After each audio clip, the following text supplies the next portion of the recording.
জাতীয় দিবস এবা সংবিধান বুথারমা সাল পালাইজাখা খোয়াইনি খুতাল চাউন হলো জুন तालनि 25 तारिख संविधान बुथारमा सालहिनि पालाइजागै दङ बिजेपि हापांबाय आबो हाइकेनो खवाइ हागुनि लुवाजिमुंबाय तांसालो खवाइ कताल टाउन हलो संविधान हत्या दिवस पालाइजाखा बुफां बुसाओ तुई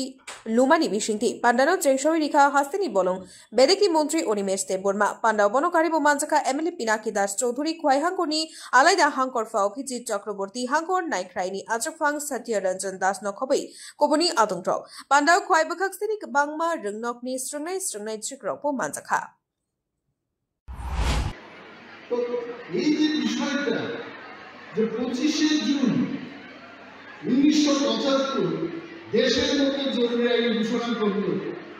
কি হয়েছে জানেন আপনারা আমি খুব বেশি দূরে যাব না 1 লক্ষের উপর সারা দেশে 1 লক্ষের উপর নেতা বিজনেসম্যান যারা ইন্দিরা গান্ধীজির বিরুদ্ধে ছিলেন তাদের কোনো কথা নাই দরজা খুলছে রাত্রিবেলায় সকালবেলায় পুলিশ কি ব্যাপার জেলে চলে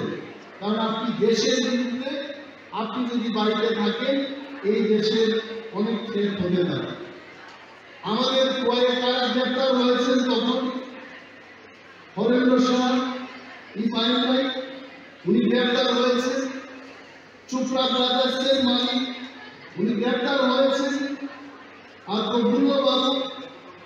প্রফুল্লমণি উনি গ্রেপ্তার হয়েছেন